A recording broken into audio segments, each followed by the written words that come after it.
So hello, everybody, and welcome.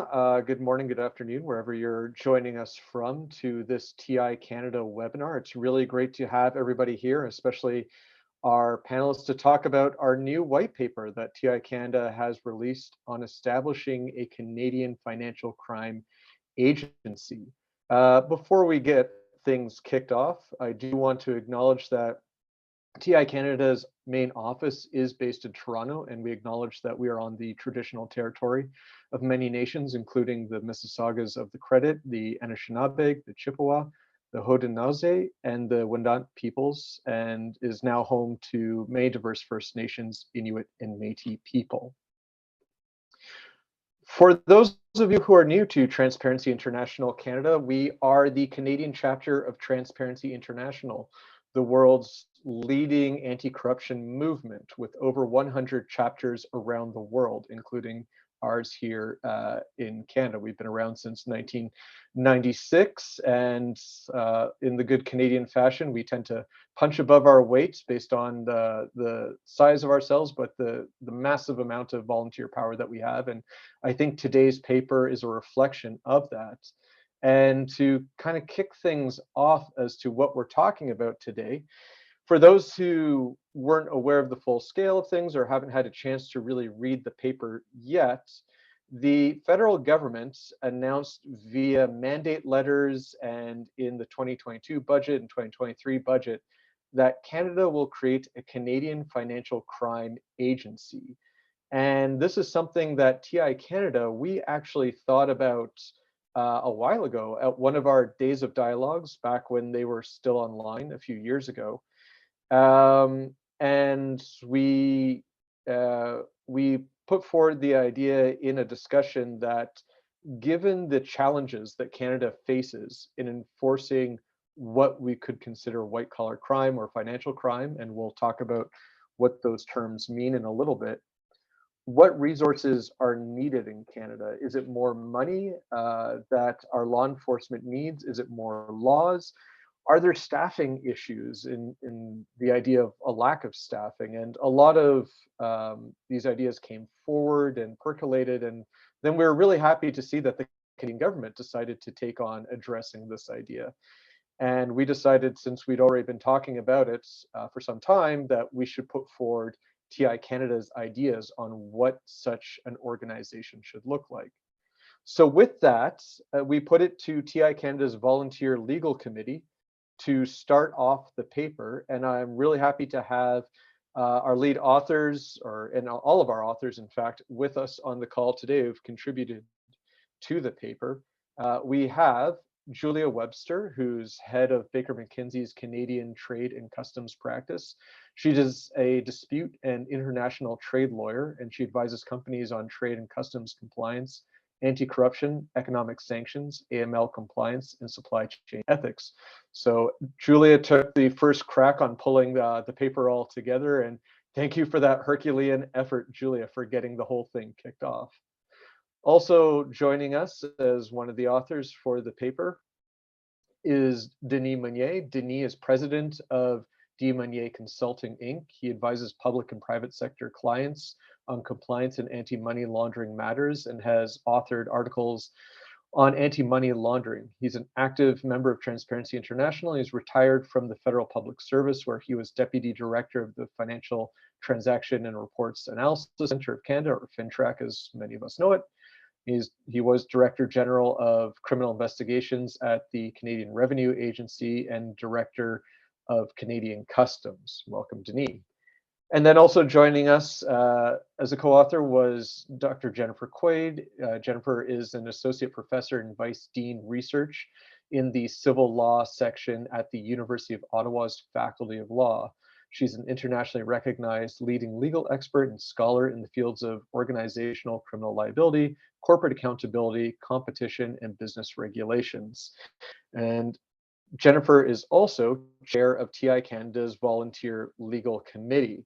And I myself contributed to this report. I haven't introduced myself yet. Hello, everybody. My name is James Cohen, and I'm the Executive Director of Transparency International Canada.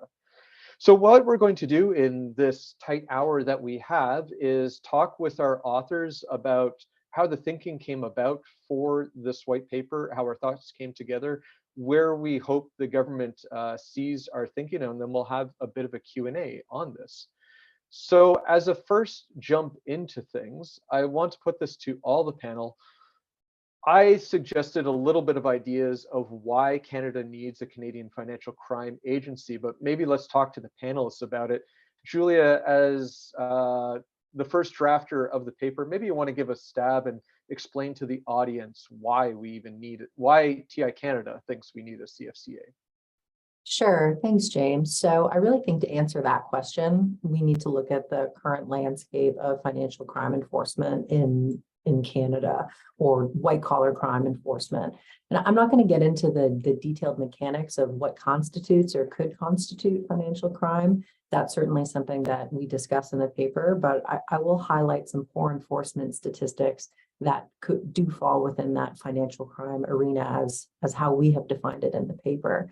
So first example, the last two prosecutions under the Corruption of Foreign Public Officials Act, which is Canada's anti-corruption and anti-bribery statute, been unsuccessful either at trial or on appeal. In the Baron Govindia case, the accused were convicted at trial, and but on appeal before the Ontario Court of Appeal, a new trial was ordered, and the Crown declined to pursue that new trial. So that kind of falls into the unsuccessful prosecution chart in our tally of corruption prosecutions in Canada.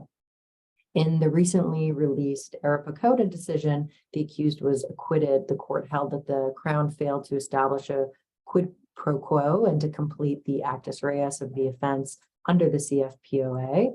And the Crown failed to establish the requisite intent. So again, that's another unsuccessful prosecution under the CFPOA, and that decision came out almost six to 8 weeks ago. Looking at Canadian sanctions enforcement, which would fall within the bullseye of financial crime enforcement in Canada, there have only been 3 publicly reported enforcement proceedings under Canadian unilateral or multilateral sanctions legislation over the past 3 decades. 2 of 3 of these publicly reported cases were prosecutions or charges laid under the Special Economic Measures Act, which is Canada's unilateral sanctions legislation. And that's been enforced since 1992, so for over 3 decades, and we've only seen 2 publicly reported enforcement actions under that. It is possible that there have been more investigations under that statute, but did not result in publicly announced charges. And the last prosecution under the CIMA and the R and the Kalai case was before the Nova Scotia Supreme Court, which resulted in an acquittal when evidence that was gathered during the underlying police investigation didn't meet the legal threshold of principled exceptions to hearsay. And during opening statements, the Crown actually advised the court that it would call no evidence, and that resulted in the accused being acquitted. I also think, and I'll pass it over to Dennis on this one, but the June 2022 Cullen Commission report, although it was focused on money laundering in British Columbia, it also identified many weaknesses in the current federal AML anti-money laundering regime that I think Dennis can speak a little bit about that enforcement area in Canada as well now. Thanks, Julia. Yes, there has been a low level of enforcement, focus on the money laundering aspect. This is admitted by the government in both budget documents, as well as several documents that have been recently published by the Department of Finance. And I'll refer to those 3 documents. But essentially, just following up on what you said about the Cullen Commission, of course, the Cullen Commission came up with a very critiques of the Canadian anti-money laundering regime, its ineffectiveness to some extent. And if you just look at the numbers, even if I go back to the mutual evaluation report that was done by the Financial Action Task Force back in 2016, there were very few convictions for money laundering. However, since then, I have to say that I've been encouraged by not only the 3 reports, which I'll mention, that have been recently produced by the Department of Finance. I think it's progress. They've produced an update to the to the risk assessment, if you wish, of money laundering in Canada. It produced a strategy for addressing anti-money laundering, or money laundering, I should say, and terrorist financing, as well as a performance measurement report that provides for the first time I wouldn't say comprehensive, but a better look, a better perspective on what the federal regime has been doing. And the federal regime is, in my view, still based on what we talked about in our report, it is a good place to start, but it really needs to be, Team Canada, a much broader perspective in dealing with anti-money laundering, including, of course, what's happened in BC and what is happening and not happening in all of the other provinces. So from my perspective, and I think the numbers bear, and anyone can take a look at these reports from finance, they're online, but they basically illustrate low level of enforcement for anti-money laundering. I'll focus in one area. There's a table in the report where we basically list different agencies. We've only used a few examples where, and I'll focus on, let's say, FINTRAC, which is quite often seen as the centerpiece of the anti-money laundering effort in Canada. And I think sometimes that's overblown. FINTRAC doesn't investigate. FINTRAC, on one part, supervises reporting entities, and on the other part, provides financial intelligence. Basically, you're looking at two separate functions under one roof. But in this case, FINTRAC, and I'll focus on the compliance aspect and what it does, very similar to what CRA does for audits, or CBSA does for audits of exporters and importers. It basically ensures compliance with a whole host of reporting entities in Canada, numbering somewhere between 24,000 and 30,000 that have direct responsibility for implementing or meeting the requirements of the Proceeds of Crime, Money Laundering, and Terrorist Financing Act. And so that compliance section basically identifies non-compliance as it goes, as it examines whether it's casinos or MS Money Services businesses or banks. And what it has at its disposal is administrative monetary penalties. And so that's important to encourage compliance. But the critique there has been that the fines to encourage, or the penalties to encourage compliance, haven't really had much of an effect overall, especially if you're looking at banks that are getting penalties of, let's say, $500,000 or $750,000. Is that, how well does that encourage compliance, especially when financial institutions, money services businesses, and corporations are seen as the most high vulnerable and risky areas for through which money laundering can occur.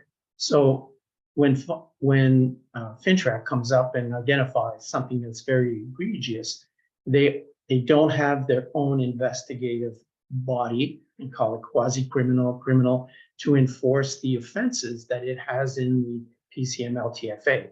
They have to make a referral to the police, and that's fine. You can work that way. However, if the police don't pick it up and let that fall, that is not much in terms of specific and or general deterrence. And of course, you need prosecutors that understand the legislation, that are dedicated to moving this. And we're talking about cases that are across the country. So in the life of the compliance organization at FINTRAC, there's probably been about 85 of these referrals, and very few, I think one or two, perhaps, I'd have to look at the stats, but very, very few have resulted in prosecutions. In convictions. So from just using that example, as well as the same pattern in other government federal agencies, you can find the absence of investigative units, or you can find the absence of pickup from investigators on matters related to financial crime. And I think that even if you simply look at the 13 regime partners that are involved in anti-money laundering, and when you read the performance measurement report, You won't see a lot of information coming out of CBSA in terms of what they're accomplishing in terms of anti-money laundering. Very little from OSFI on this, yet they're the regulator from the banks, as well as some of the other partners that are there. There's some on CRA. Anyway, I'll leave it at that. But essentially, what I see is a whole bunch of gaps and missing a good opportunity to define the full landscape, not only just at the federal level, but inviting the provinces to participate and identify where the gaps are in each of those jurisdictions. So collectively, I think there's a lot of work to be done in terms of where the gaps are, what the strategic approach would be to mitigate those risks. So perhaps I'll pass the baton to Jennifer to make some comments. Well, I'll just, as moderator, thanks Denis and thanks Julia for the comments so far. And Jennifer, I'll just point out that you've not only been an author in this, but you were a major force in writing our submission recently to the OECD, as well as our contributions to TI's Exporting Corruption report that comes out every 2 years, that follows OECD member countries' compliance with the Anti-Bribery Convention. So you've looked at a number of the structural problems, and if you want to highlight some of them that contribute to this thrust of why we need the CFCA.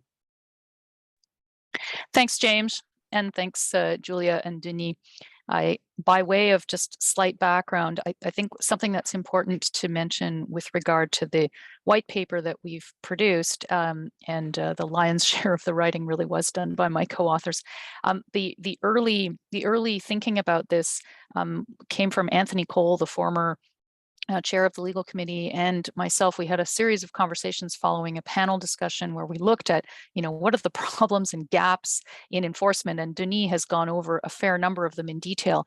I think what's important here is that my perspective coming into this, and one of the messages we've been trying to send, at least from Transparency International Canada's perspective, have to do with the role that an agency, and we can talk about the structure in a minute, but the role an agency can play vis-a-vis the public and confidence in enforcement, but also the legitimacy and transparency associated with that. And I think that that's a really important thing to keep in mind. We tend to get focused on the details of enforcement among specialists and experts, but there is a real, I would say, legitimacy gap right now on the part of the public. And one of the things that I've been looking at in my research, but also that I've, with others on the legal committee is, can we take inspiration from models that are done elsewhere in order to make it a lot easier for the public, for civil society groups, for journalists to get information on the state of enforcement. So one of the things that Financial Crimes Agency, although it remains quite loose, there are some details, but not as many as we'd like, is that unlike places like the UK, like France, like Australia, we don't really have an agency that is primarily accountable and answerable for anti-corruption enforcement. I mean, it falls generally under the purview of global affairs, but one of the things that's missing, and I see this every time I direct people to the SFO, which is the Serious Fraud Office website in the UK, or even the Agence Française Anticorruption in France, is they're like, wow, there's so much information. I can find out about every case, whether it ended up in a conviction or not. I can get access to the settlement agreements, which are generally take the form of a remediation agreement, or DPA. In other places, we call them remediation agreements. And we don't have the equivalent here. And I think that contributes to part of the perception problems. But I also think that it makes it harder to get a read on how well the agencies are performing. And it doesn't support the idea that we're doing all we can if we can't actually provide accurate information. And it's certainly a difficulty on the outside. I just want to give one example of something that happened 2 days ago, which is that the second remediation agreement, so these are the Canadian version of DPAs, was approved in a Montreal courtroom. And in fact, it had been approved previously, but was only made public 2 days ago. And part of that had to do with the way that prosecutors and defense counsel have worked out the procedural nuts and bolts of how these things work. One of the reasons for that is that there is a lot of lots of gaps in the legislation. There were there was provision made for regulations to be enacted. These were not done. And what we find now is those gaps are being filled in, the way lawyers do, in ways that are pragmatic by analogy to other things, but they're not necessarily delivering on the transparency part of the equation, which was a big part of why we created this regime. So I think that one of the roles for the new agency, in addition to the things that Julia and Denis mentioned, which are very important, is that I hope it becomes a place where access to documents, information, and who is involved in enforcement can be consolidated in one place. I think that would go a long way to establishing greater legitimacy and confidence in the process.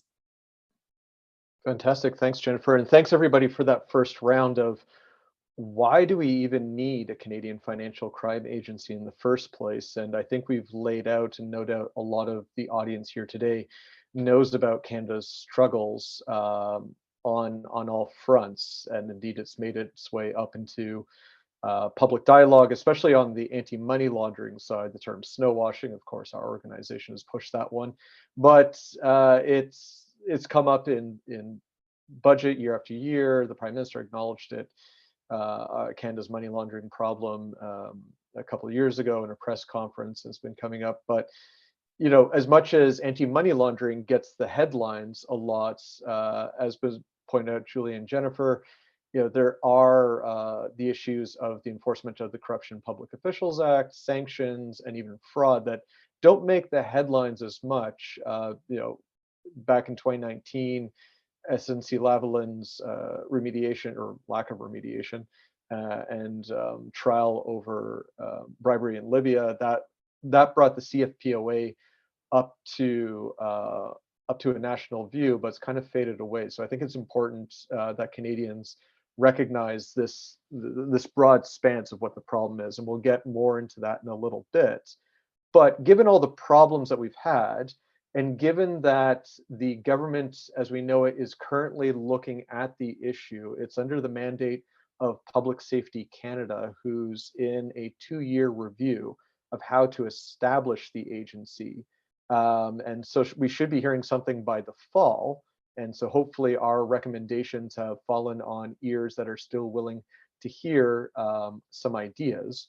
What is it that we proposed? Julia, can you give us a summary of what it is that we're saying the government should do? Absolutely. Thanks, James. So I think I'll just start with the main recommendation, and it's that the government needs to focus on enforcement and coordination. I think at this stage, there isn't one of those that's more important than the other. And we initially focused on the importance of coordination in the paper because of the number of stakeholders across the country at different levels of government that are responsible for enforcing Canada's financial crime legislation. And we list those stakeholders in the paper, but for purposes of this webinar, we can consider kind of 2 examples where there are no real formal mechanisms in place for reporting or communication between these entities. So my first example, looking at sanctions enforcement, you have many overlapping entities who are working together to administer and enforce sanctions. You have the Canada Border Services Agency, you have Global Affairs Canada, and the Minister of Foreign Affairs. You have the RCMP, and to a certain extent, you now also have FINTRAC. And an interesting example of the government trying to work on enhanced coordination already is that there are amendments that have been tabled before Parliament that are currently before committee to allow information sharing as between Global Affairs Canada and FINTRAC under the Justice for Victims of Corrupt Foreign Officials Act and the Special Economic Measures Act. On the AML side, Denis spoke at length about this, but you have FINTRAC as an administrative regulatory body. You also have provincial and municipal police forces, and you have the RCMP investigating and charging persons for money laundering crimes and regulating financial institutions for money laundering compliance initiatives. So those are just two examples where you have a number of different stakeholders, a number of different public entities who are involved in investigating, charging, and prosecuting these crimes. And another layer on top of all those entities that I both named in both of those examples, you also have the Public Prosecution Service of Canada, who would be responsible for pursuing the charges and pursuing convictions before Canadian courts. Something else that we also address is in budget 2023, as the paper considers, the government has really narrowed the focus of the CFCA to be specific to anti-money laundering enforcement.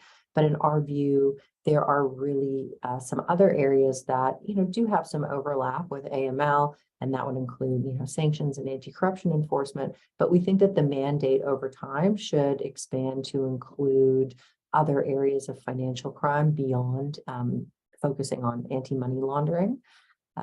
In the paper as well, something I think important that we've done is that we've examined 2 other common law jurisdictions where there are existing national enforcement bodies. And so we're looking at the UK, the National Crime Agency, and we're looking at Australia, at the Australian Criminal Intelligence Commission. And we're, of course, not putting them out there as examples of perfection and exactly what the agency should look like in Canada, but as models that Public Safety Canada can assess when they are determining how this new CFCA is going to be formed, as a legal entity, and what its role can be. So at a high level, some of the important factors that we've seen in the NCA and the ACIC are coordination, number one. I've already kind of emphasized that. So for an example, at the Australian Criminal Intelligence Commission, they have established task forces which bring certain agencies together to tackle specific crimes.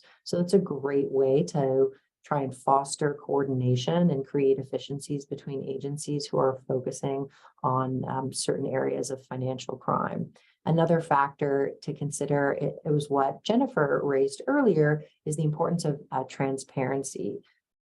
All of Canada, lawyers, academics, other investigators and enforcement agencies, I think really would benefit from clear organizational charts, annual reporting mechanisms requiring the body, the CFCA, to look forward and to look back. So what is their plan for enforcement and investigation in the year ahead? And how did they perform in looking back to the year? I think there also needs to be a mechanism for scrutiny by Parliament to make sure that the agency is actually fulfilling its mandate and its purpose. Jennifer spoke about a central repository of information and how it's hard to get a read on how agencies are performing without that. And I don't think Canadians should be left to rely on reports to Parliament by the RCMP to make a determination as to how it's faring in the investigation and enforcement and charges laid with respect to anti-corruption. I think that if you had an annual reporting requirement that was subject to more scrutiny by Parliament, it would be kind of easier to get a gauge on how Canada is doing in enforcing its financial crimes. The last point that I'll make that I think is relevant for our discussion today is really looking at the National Crime Agency in the UK. They focus on an outcomes-based framework. I think that that's important for any future CFCA to consider, is about measuring impact, not just about reporting its activities. What's the best way to do that remains to be seen. But I really think we need to look at, instead of a laundry list of activity, we've done X, Y, and Z, let's talk about impact. We have successfully convicted X number. We have successfully created this program. We have successfully done this. I think that that's going to be a lot more helpful going forward than just explaining what's happening on the day-to-day. Great, thanks, Julia.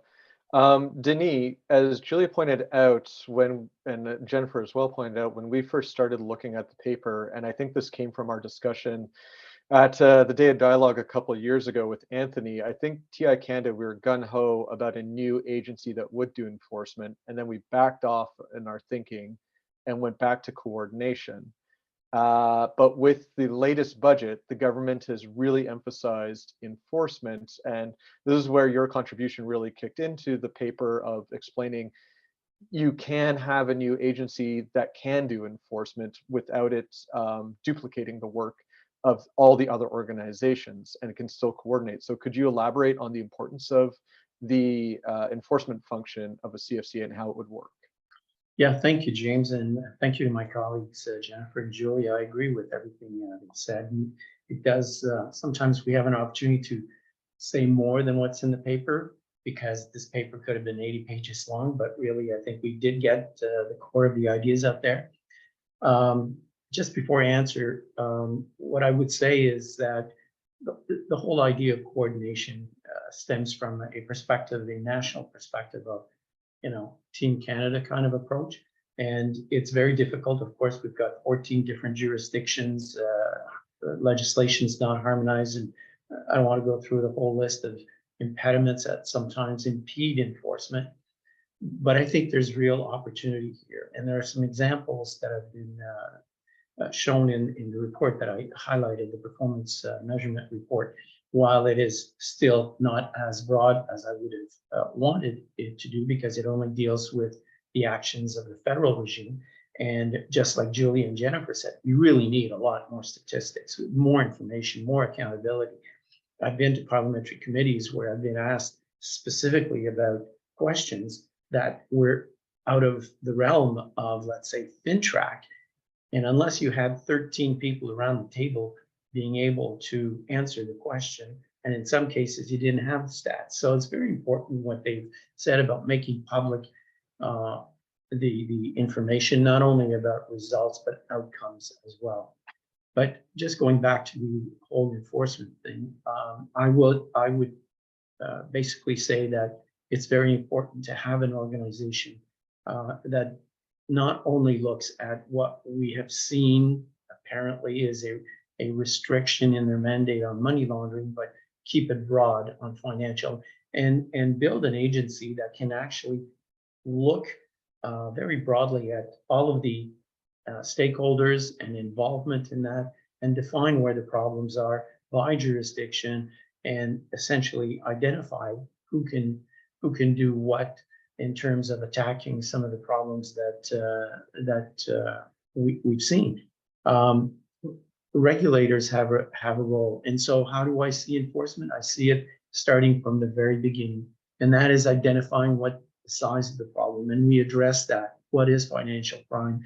And if we're going to give a mandate to this organization, let's define what we mean by financial crime, and let's basically give ourselves as broad a perspective as possible. I know it's difficult because of the multiple jurisdictions and legislation across the country, and the division of responsibilities. But, we talk about fighting organized crime. Well, maybe we could organize ourselves to do so.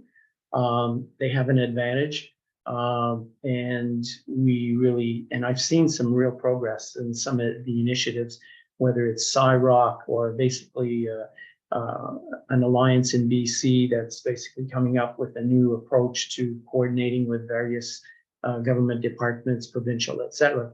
And I think there might be some lessons to be learned from those initiatives, but put on a broader Canadian perspective. We really need some political will. I'll give an example, and I don't mean to pick on Alberta, but when the expert panel in BC came out with their estimates of money laundering in Canada, Alberta criticized BC for the methodology. And my answer was, well, why don't you come up with your own methodology and come up with your own estimates? At least BC's doing something. And I think when I take a look at which provinces have not yet put forth their own legislation with respect to beneficial ownership and the collection of that information, once again, a few provinces, including Alberta, come up. And so there's a real political will that's needed across the country to realize that in many cases, financial crime, and particularly money laundering in this case, is a national security issue. And so you need to focus on this. And this is not me saying this, this is Bill Morneau saying this several years ago at a parliamentary committee. So I think there's a recognition that financial crime is serious in this country, it is a threat to our national security and our democracy, and corruption follows what in all spheres of activity.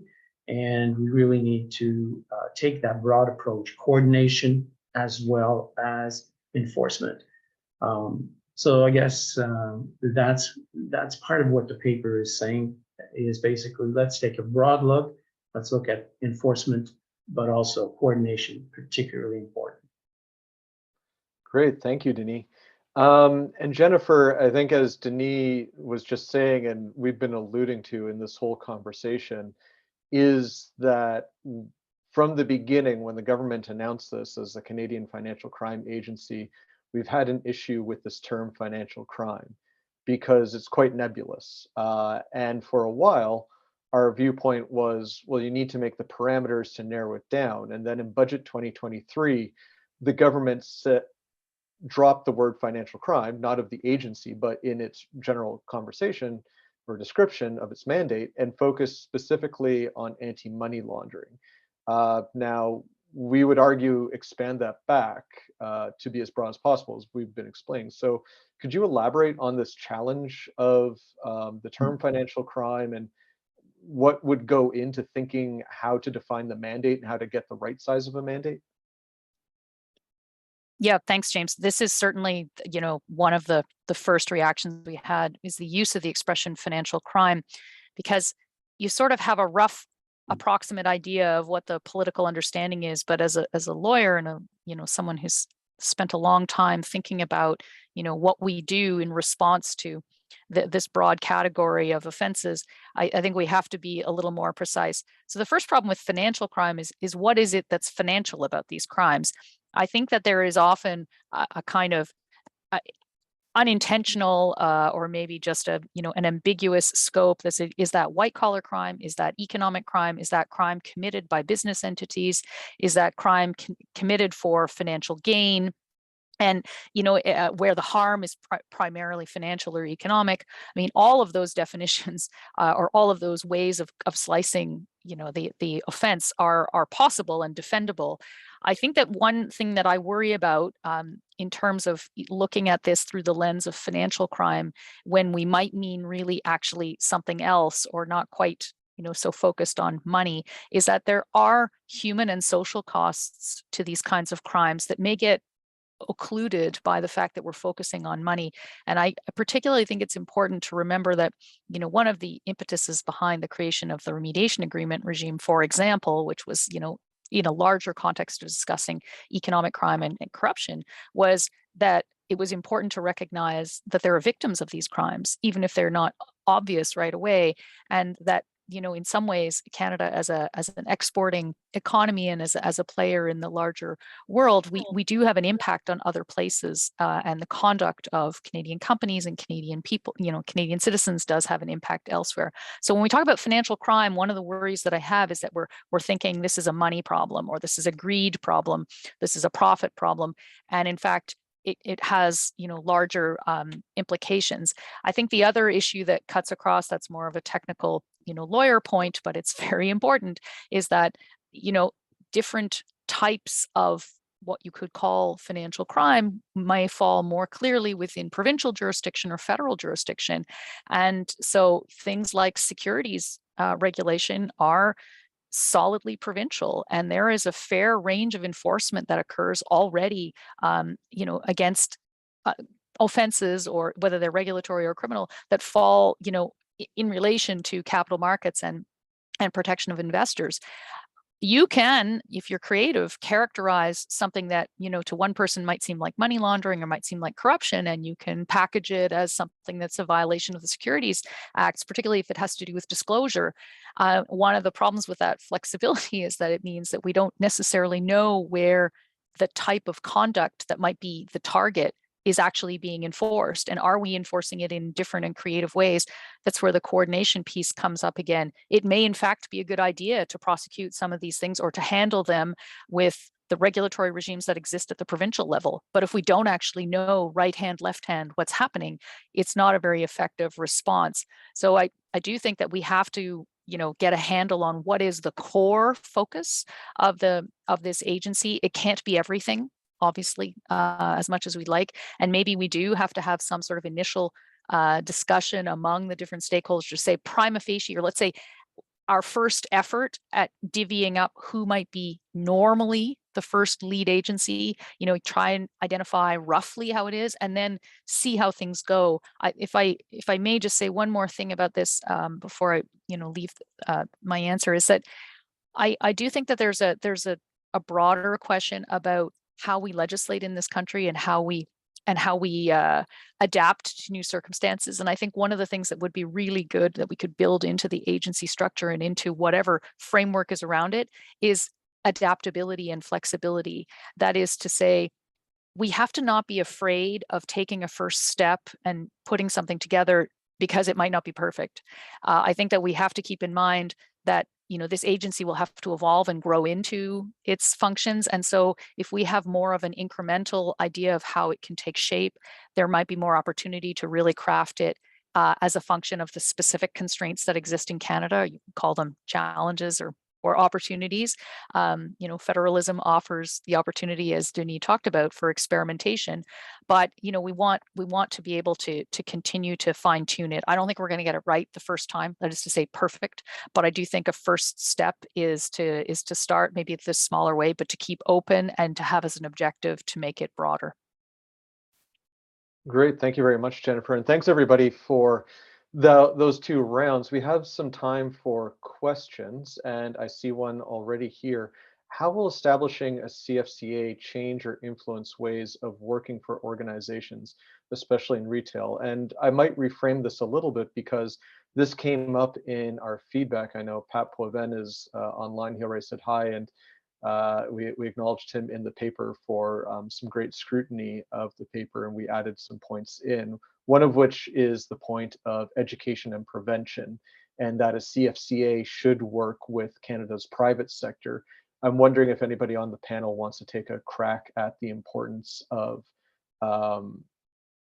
outreach from the CFCA with the private sector. Maybe Denis, you contributed that in the paper, the kind of 8 different stakeholder groups, and you worked with enforcement agency, or not, well, administration and enforcement agencies. Maybe you would like to take a crack at it first. I would just say that the whole compliance continuum starts with properly identifying what the risks and the problem is, and you move through that continuum through regulatory and legislative measures, and then assistance. And I'll focus on this assistance to the regulatees.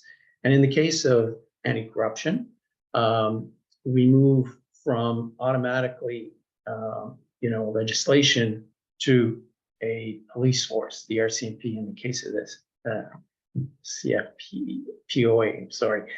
And then what happens is, in my view, the police have been doing a pretty good job in terms of trying to make, companies aware of, the vulnerabilities and, mechanisms, et cetera.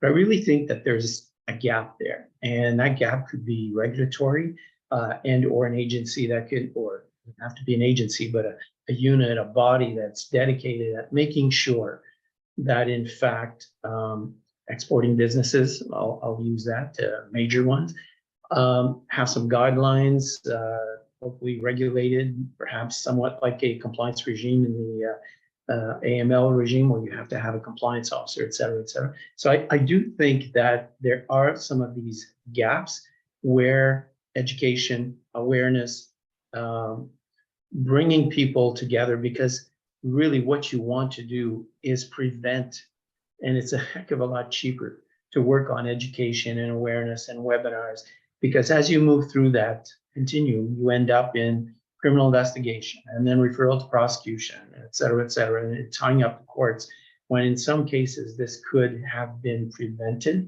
And hopefully at the end of that continuum, where you're forfeiting, you're only dealing with the worst customers. And so frankly, I think this is what's missing, is that particular broad perspective, identifying where the gaps are and focusing it, as Pat, I think has suggested, is really focusing on awareness and particularly in certain pieces of legislation like anti-corruption.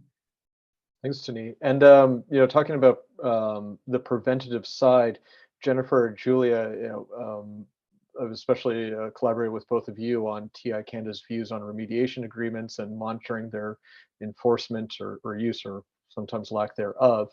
Do you see a complementarity or a role between a future CFCA and the use of remediation agreements, or the enhanced use of them to try and influence or change the behavior of corporate Canada? I could take a first crack at that.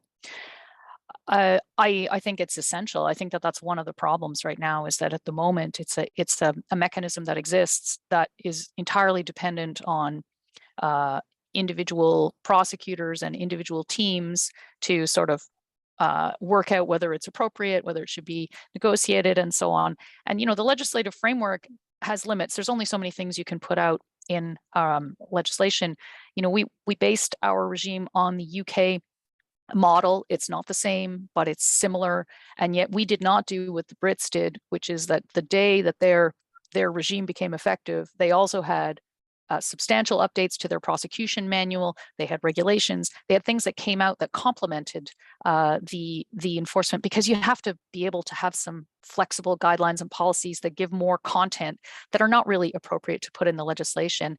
And I think that one of the things that would be really beneficial about having an agency take this on is that they can see how it's evolving and then intervene, if you will, to propose new rules or to put out materials or information that would be helpful to, among other things, the companies who want to ask for a remediation agreement or would like to explore the possibility of having one. I mean, in the early stages of the remediation agreement, there was a big question. Initial question is, who do we call? And how do we get the process started? And that was very unclear and not even, that's very simple. I think that there are some models even in Canada that they can look at, and I would be remiss if I didn't mention this, but we have a law enforcement agency that deals with economic crime as well. It's called the Competition Bureau, and they actually have a full spectrum of tools that they use. They're not just a criminal enforcement agency. They have civil and administrative remedies. They do education campaigns. They do public awareness. They're out there, and they're sort of the face of competition enforcement. You can criticize and say they don't do everything right, whatever, but the point is they come out with rules, with suggestions. Here's model compliance plans. They will provide feedback to companies who are interested. I think that's one of our biggest lacks in anti-corruption enforcement. If we compare with the SFO and the French and others, we don't provide any information. Like, what does a good compliance program look like? What are the measures of harm that we're going to use, how are we going to calculate fines? How are we, what are we looking for? I think that if you don't provide that education and that information, then it leaves a lot up to individual prosecutors and individual counsel on the other side to kind of come up with something. And I think that that's not really the right way to go about it. There's a hell of a lot of information and learning that's already occurred internationally. We should be drawing on that. Language, Jennifer. I'm sorry if I offended people. No worries. Julia, anything to contribute? Sure. I was just going to say something that we've focused on now, but didn't really focus on in the more substantial part of our presentation, is that we have thought that a very important element, and this is included in the white paper, is training and education. And there are two sides of that. There's training and education of the investigators and the prosecutors who will be pursuing these crimes from an enforcement perspective, making sure that they have the tools and the capacity to successfully prosecute. And there's also public outreach and training that needs to happen. And that's what Jennifer and Denis have been kind of hitting on the head, is that from my perspective, compliance is only going to be as good as the guidance and education that the government provides. Jennifer was naming, Canada doesn't have manuals about how to comply, what a good anti-corruption program looks like. from the perspective of the private practice, some of the tools that I use in the day-to-day are looking at the US Department of Justice manual on what a good compliance program is, which was, recently updated a few years ago to talk about how you can rely on technology to make compliance more effective across the board, or looking at the UK manual that their own prosecution services released, which describes how to, especially in relation to their Section 7, a failure to prevent corruption offense, what does a good compliance program look like? Canada doesn't have any of that. Although the PPSC desk book was updated to provide guidelines to prosecutors about how companies should be invited to negotiate remediation agreements, there really is no kind of private sector public-facing document that goes over those things. So really, like, the point that I would like to get across to the government, and this extends to many areas of financial crime, is that from the private sector, the compliance will only be as good as guidance and education. And of course, there are companies who do reach out to legal counsel. They do ask for their expertise as to how can we make our system better? How can we prevent this? And of course, there are always going to be crimes where there is corrupt intent, but much of the investigation and much of the enforcement are accidental non-compliance, because they didn't realize there was a problem with their system, or they didn't realize what the onus was on them to be able to comply with the law.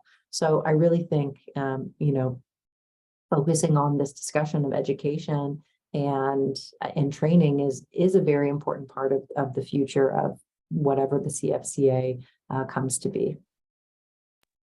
James, if I could just add, there's one other point that I think is important that sometimes gets lost in the weeds, is that, companies and enterprises, can in theory exist for much longer than human beings. It's not always the case. And I think that something that is not being talked about, which is important, is that companies in their business operations, especially through acquisitions or different transactions, they may encounter these problems on multiple occasions. So, classically, it's called recidivism, right? That you've committed the same offense again, although the circumstances might be quite different. And I think that, a huge gaping hole in the strategy and how we talk about enforcement, especially with these kinds of crimes, is that it's likely to happen again. So the importance of prevention, what's good compliance, is really important, because the companies themselves may not, want to get entangled in these problems, but it's pretty foreseeable, depending on what your line of business is, that there are just types of commercial enterprise that are just more vulnerable to these things. It's a risk you have to plan for. And I think we need to talk about that as well. Great. Well, that was the only question that I saw, and we're coming to the end of our hour, and I want to respect everyone's time, especially as those of us on the East Coast, I'm taking up our lunch hour.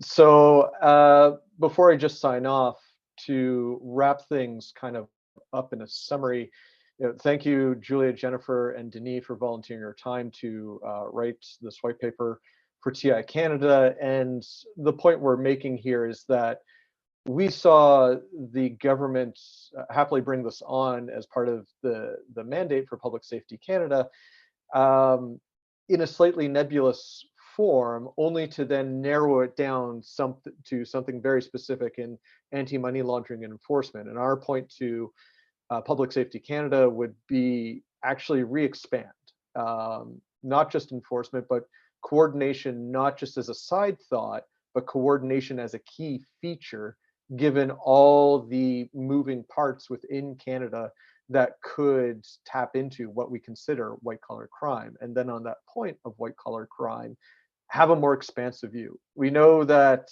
the government is reacting to what is in the press mostly, and what is most there. We're following the Cullen Commission, or this is all following on from the Cullen Commission in BC. So money laundering is very important to address for Canada, but as we've pointed out, there are a number of what you could consider white collar crime issues that Canada is also failing on.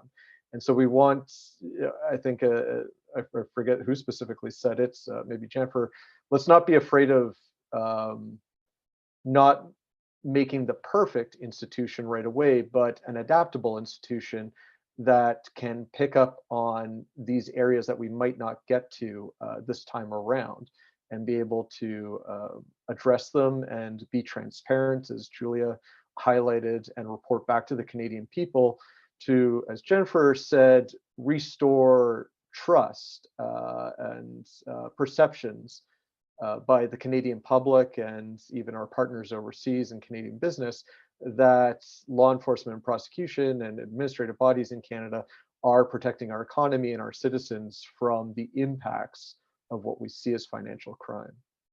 And to recap on this point about the white paper, we did do this with volunteer effort. Thank you, Denis, Jennifer, and Julia, for your volunteer contributions to this. Thank you to our legal committee for giving reviews and initial thoughts on this. TI Canada does a lot of work via volunteer work, but we also get a lot of work done via our supporters, and I would like to acknowledge them now, if Zoom will let me do that.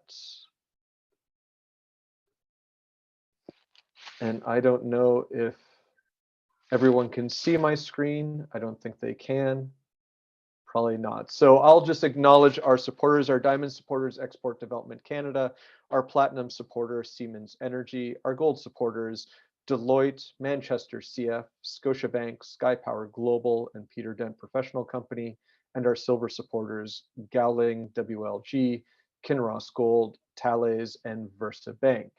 If you would like to help support TI Canada in our work, we've got a number of other white papers that we're looking to develop via our legal committee and other means coming down the pipeline. You can join as a TI Canada member to be part of the legal committee, and I'll put all the links into the chat box. If you want to help us out in a larger substantive way, you can think about becoming a corporate or organizational supporter of TI Canada, and I'll put that link in here as well. Or if you want to skip any of the paperwork and just make a one-time donation, we're also happy for you to just do that. You can make a donation here on our website. Thank you, everybody, for joining us this time around, and we hope to see you again for another discussion on future writings or future thought pieces that TI Canada has coming out, or on events of the day. And we hope you all have a great rest of the day. Thank you.